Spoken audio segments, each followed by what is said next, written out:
I was born with a kingdom in my veins and a curse on my cradle.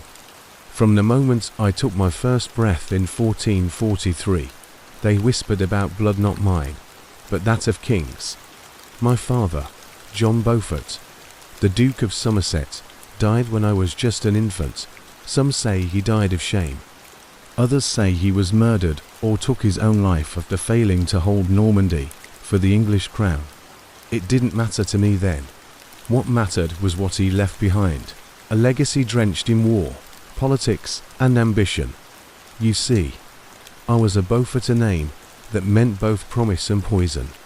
My ancestors were descended from John of Gaunt, the third son of King Edward III, but born out of wedlock. Though later legitimized by royal decree, we Beauforts were permanently barred from inheriting the throne, or so they said. But the Wars of the Roses don't care much for legal lines. In a world where roses bled red and white, where cousins tore apart the realm for a crown, even the bastards could become kings if they survived long enough. I was barely 6 when I was first offered like a pawn on a chessboard. They married me a child bride to John de Lopole, the Duke of Suffolk's son. I never lived with him. The marriage was later annulled, but it taught me something. I was a piece to be played, not a person to be protected. I learned early that I would never have the luxury of innocence. When I was 9, I became the richest heiress in England. That's when the vultures truly came circling. They didn't see a girl, they saw land, titles, power. So King Henry VI, the fragile man with a crown too heavy for his soul, made a choice. He married me to his half-brother, Edmund Tudor, Earl of Richmond. I was 12. Edmund was 24. They said he was handsome.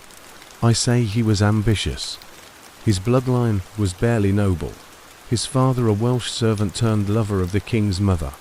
But ambition, that he had in full. The moment we were wed, he took me to Wales, far from court, far from family, far from anything I knew. I was his wife now, and soon, too soon, I was his widow. And carrying his child. I was 13 years old, and I was pregnant with a future. And I was alone. I do not remember the moment my son was born. I remember the blood. I remember the screams not mine, but of the midwives. I remember the silence when they thought I wouldn't survive. It was January 1457. The Welsh air hung thick with the damp cold of winter, and I was 13 years old, lying on a bed soaked with the cost of my survival. My child came early, too small. They thought he would die. They thought I would die. They were wrong. But I never gave birth again. Something inside me broke that day, physically, yes, but also something deeper, a doorway shut forever. The same womb that carried the future of England became my lifelong pain, a living tomb. But I had brought forth a son, Henry Tudor, a child born in blood and exile. A son who had no father, no crown, and no safety, only me.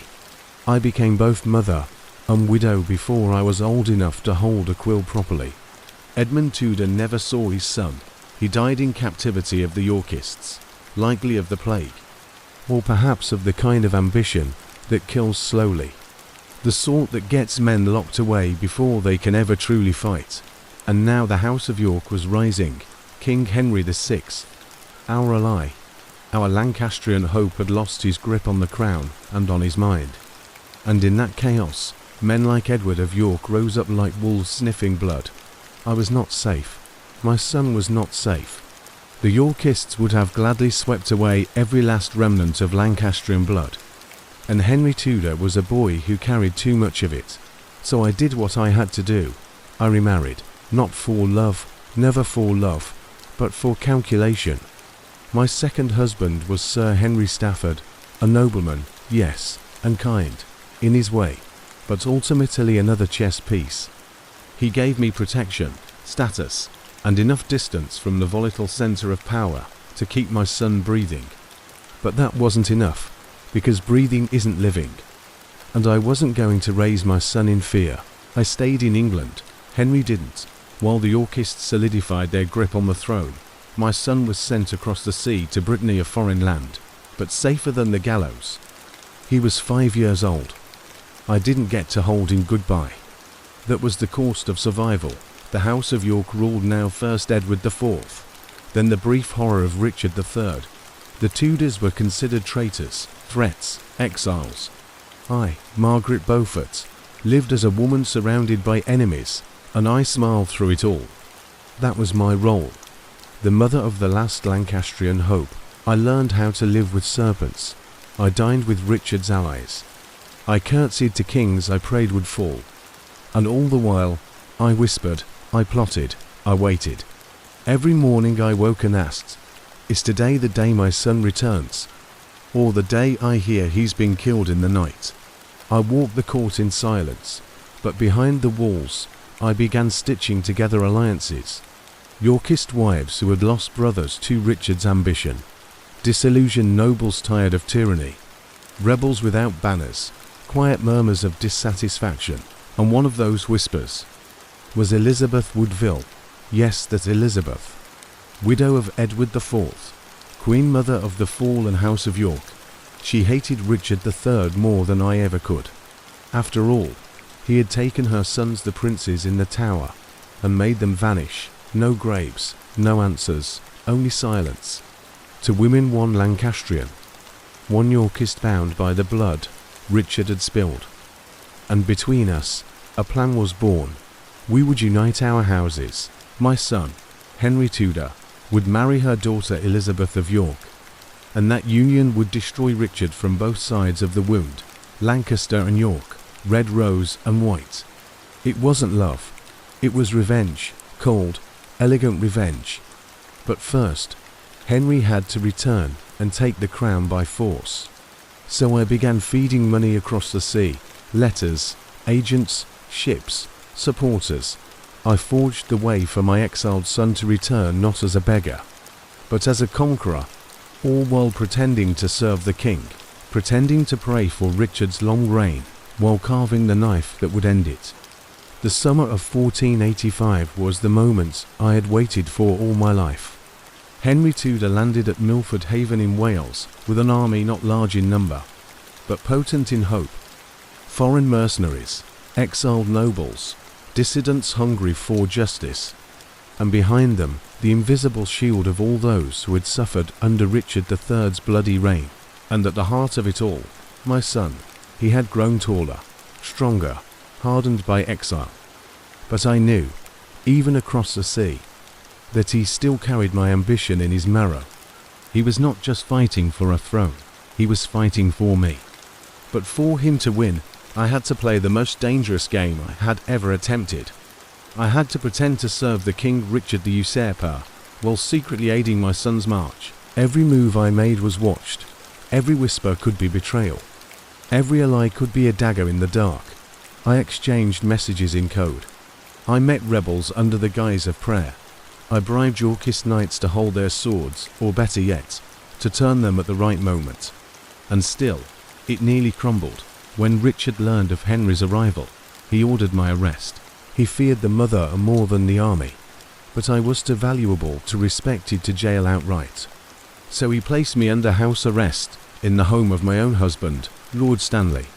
And here, the fate of England rested in silence, because Stanley was caught between loyalties married to me, but tied by oath to Richard. A wrong move, and he'd lose everything. His head, his lands, me. So I waited again, and watched the armies gather. Henry marched from Wales across the Midlands, gaining momentum. Richard met him near Market Bosworth with more soldiers, more cannons, more everything. Except fate. The night before the battle, I prayed not for victory, but for judgment. Let the blood spilled tomorrow cleanse the crown. Let England finally choose its king. August 22nd, 1485. The Battle of Bosworth. They say war is decided by strategy and numbers. That day, it was decided by timing and betrayal.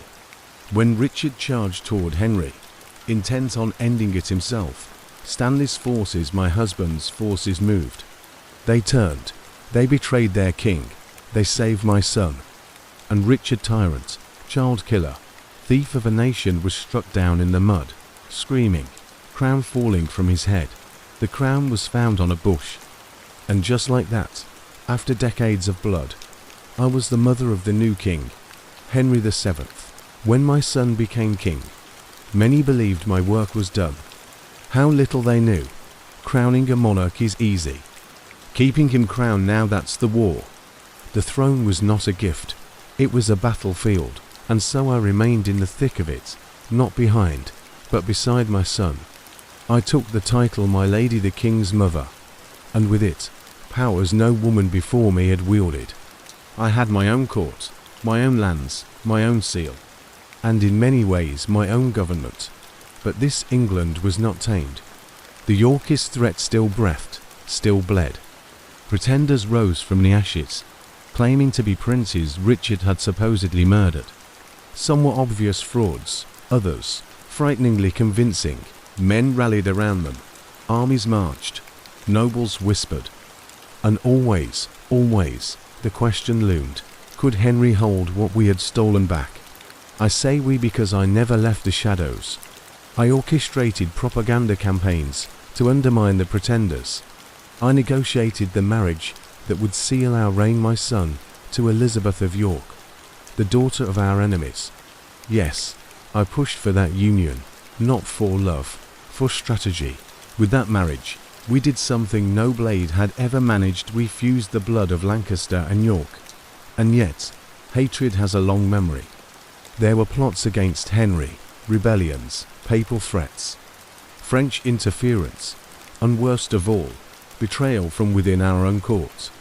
One noble after another proved slippery, and so I took it upon myself to become Henry's iron spine. When he hesitated, I acted. When he faltered, I reminded him what we had paid in blood. He was a good king, but not a ruthless one. He trusted, he hoped, he waited. I did not. I watched the treasury. I tracked nobles like a hawk watches a mouse. I knew their secrets, their debts, their wives' indiscretions. I turned guilt into obedience. And when the crown wavered, I steadied it not with affection, but with control. I was the shadow queen of England, and even now, I wonder how long it would have lasted without me, because behind every Tudor rose, there were thorns. And I was the sharpest one. They say legacy is the reward of kings. But no one talks about the cost. In the final years of my life, I had everything I fought for.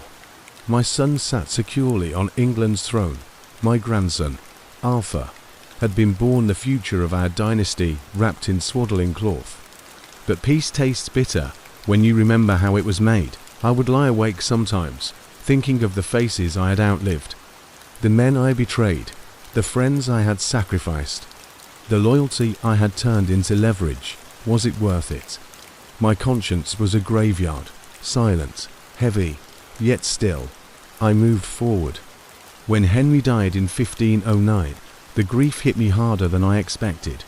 Not because I was his mother, but because I was his architect. And with his death, the blueprint was complete. There was nothing left to build, only to preserve. For those final months, I directed my energies towards securing the transition of power to my grandson, Henry VIII. He was a boy, not yet tested, not yet broken.